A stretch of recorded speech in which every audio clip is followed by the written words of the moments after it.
Kozhikode remand പ്രതി jail ചാടിപ്പോയ സംഭവത്തിൽ വീഴ്ച വരുത്തിയ 3 പേർക്കെതിരെ നടപടി. 2 ജയിൽ ഉദ്യോഗസ്ഥരെ സ്ഥലം മാറ്റി.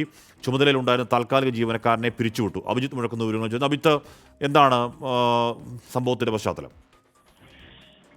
ഹാഷ്മി, ഈ മാസം 1-നാണ് മോഷണക്കേസ് പ്രതിയായ മുഹമ്മദ് സഫാദ് കോഴിക്കോട് ജില്ലാ ജയിലിൽ നിന്ന് ഉദ്യോഗസ്ഥരുടെ കണ്ണ് വെട്ടിച്ച് പുറത്തു ചാടിയത്. സിനിമ കാണിക്കാൻ കൊണ്ടുപോകുന്നതിനിടെ ഇയാൾ ജയിലിന്റെ ഓട് പൊളിച്ച് പുറത്തു ചാടുകയായിരുന്നു. പിന്നാലെ ഇയാളെ അത്താണിക്കലിൽ വെച്ച് കഴിഞ്ഞ ദിവസം പിടികൂടുകയും ചെയ്തു. ഇതിലാണ് ഇപ്പോൾ ഒരു നടപടി വന്നിട്ടുള്ളത്. മാനന്തവാടി ജയിൽ സൂപ്രണ്ട് ഇത് അന്വേഷിക്കാൻ ഇദ്ദേഹത്തെ ജയിൽ അധികൃതർ ചുമതലപ്പെടുത്തി. ഇദ്ദേഹം നൽകിയ റിപ്പോർട്ടിന്റെ അടിസ്ഥാനത്തിൽ ഇപ്പോൾ 3 പേർക്കെതിരെ നടപടി വന്നിട്ടുണ്ട്. അതിൽ താൽക്കാലിക ചുമതലയുണ്ടായിരുന്ന ജീവനക്കാരനെ പിരിച്ചുവിട്ടിട്ടുണ്ട്. വിമുക്ത ഭടനായ മധുസൂദനാണ് ഇദ്ദേഹം. ഒപ്പം തന്നെ മറ്റു 2 പേർക്കെതിരെ കൂടി നടപടി വന്നിട്ടുണ്ട്. Assistant prison officer Muhammad Ashiq, ഒപ്പം തന്നെ ഡെപ്യൂട്ടി പ്രിസൺ ഓഫീസർ ദിനേശൻ, ഇവരെ 2 പേരെയും മറ്റു ജയിലുകളിലേക്ക് മാറ്റിയും ഇപ്പോൾ ഉത്തരവ് വന്നിട്ടുണ്ട്. ഹാഷ്മി.